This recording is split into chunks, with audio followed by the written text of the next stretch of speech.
রাতে কান্না করেন আপনি? রাতে? হ্যাঁ। না, আমি রাতে কান্না করি না। কি বলেন? আমি রাতে কান্না করি, আমার খুব কষ্ট হয়, আমি ডিপ্রেশনে থাকি, হ্যাঁ। বালিশ ভিজে কান্নার জলে। সো এই ধরনের দিনও যায়, সবসময় ফানি থাকি ব্যাপারটা তাও না, এনজাইটি হয়, প্যানিক অ্যাটাক হয়, সবই আছে লাইফে। কেন আপনার কিসের ডিপ্রেশন, যেখানে আপনি মানুষকে হাসাচ্ছেন? হ্যাঁ হ্যাঁ, আপনার কেন প্যানিক অ্যাটাক হয় বা কিন্তু আপনার আমার depression কিসের? হাসানোর মানুষ নাই তো। আপনাকে হাসানোর মানুষ নাই? হ্যাঁ। আমরা তো দেখেছি বিয়ে করেছেন বোধহয়। আচ্ছা আচ্ছা, হ্যাঁ। তাহলে তার কি ভূমিকা আপনার জীবনে? আপনি যে কান্নাকাটি করেন দেখছেন না? মানে এটা এখন অনেকটা চেঞ্জ হচ্ছে, আচ্ছা, ভালো সময় আসতেছে, ভালো দিন যাচ্ছে। কোনো একজন মানুষের কারণে হয়তো বা আপনি কন্টেন্ট ক্রিয়েশনে এসেছেন, ব্যাপারটা কেমন কিছু? হ্যাঁ, এটা সত্য। এখানে এটা বলে তো আবার আরেকজন আছে রাগ করবে। ও আচ্ছা, এখন বলা নিষেধ না?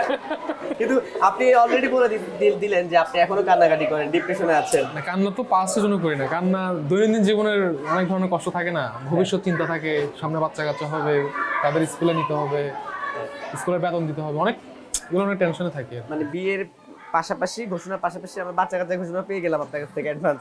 আসতেছে, আসবে তো, আসবে। আসবে না।